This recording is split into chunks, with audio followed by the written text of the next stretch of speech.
The wise Chinese have a word for it. Zhengjiao. Listen to the friend who tells you the truth, even when it hurts. I'm here simply to tell the truth. You see, I heard the screams of my dying father as his body was ravaged by the cancer that killed him. It went right through his spine, his lungs, into his brain, and I heard his screams. And I realized I'd heard those screams before. In the slaughterhouse, on the cattle ships to the Middle East, and a dying mother whale as a harpoon explodes in her brain as she calls out to her calf. Their cries were the cries of my father. The cries were identical.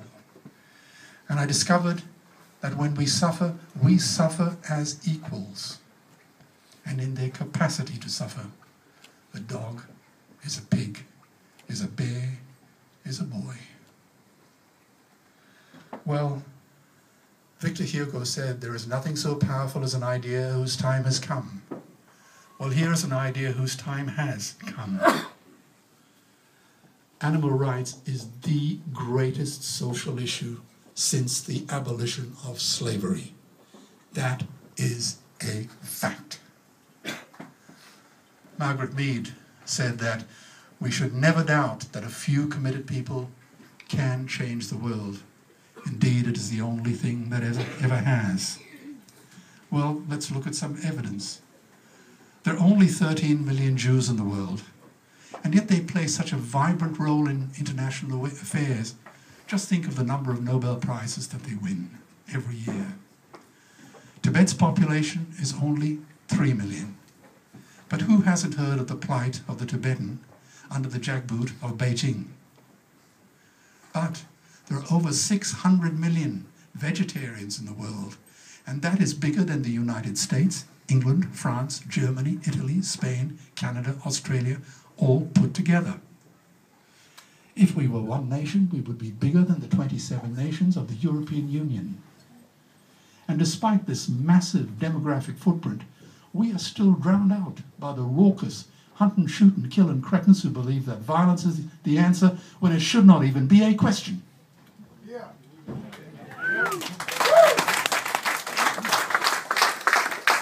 I just met a young lady who comes from the Latrobe Valley, and she was talking to me about ahimsa, and I thought I'd mention it. The most beautiful word ever written at any time, in any country, in human history, came from India. Ahimsa, in the Upanishads.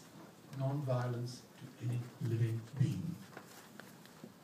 Any living being. Well, living an ahimsa lifestyle is very similar to living a vegan lifestyle. Because veganism, I think, is the Swiss Army knife for intelligent people. It solves all our environmental, human health, and ethical problems with one instrument. And veganism is more than just a diet or a philosophy or a lifestyle. It is the visible foundation of an authentic, honest, compassionate, decent, honorable life. Because it describes our character. That's what it does. My favorite historian is a wonderful woman named Barbara Tuchman. And in her book, The March of Folly, she defines folly as acting against our own best interests. Well, let's examine how we deal with our own best interests. You know, the risk of breast cancer and fatal prostate cancer is doubled for meat eaters. The risk of a heart attack in the West is 50%, the same as tossing a coin. For vegetarians, it's a miserly 4%. Now Harvard and Cornell are saying that the optimal amount of meat in a healthy human diet is precisely 0. And lifestyle diseases have now bankrupted the United States through Medicare. They would need $8 trillion invested in treasury bills just to pay the interest, and they have precisely 0. They could shut down every school, Army, Navy, Air Force, CIA, FBI, and they still will not have enough money to pay their doctor's bills. That must be a terrifying thought for the United States, because the numbers are even more dire in Australia. Now, I'm sure many of you would already know that water is the new oil. Nations will soon be going to war for it. In fact, they already are. And if anyone wants to talk to me about that theatre of our operations, I'll be happy to do so. You know, underground aquifers that took millions of years to fill are now running dry.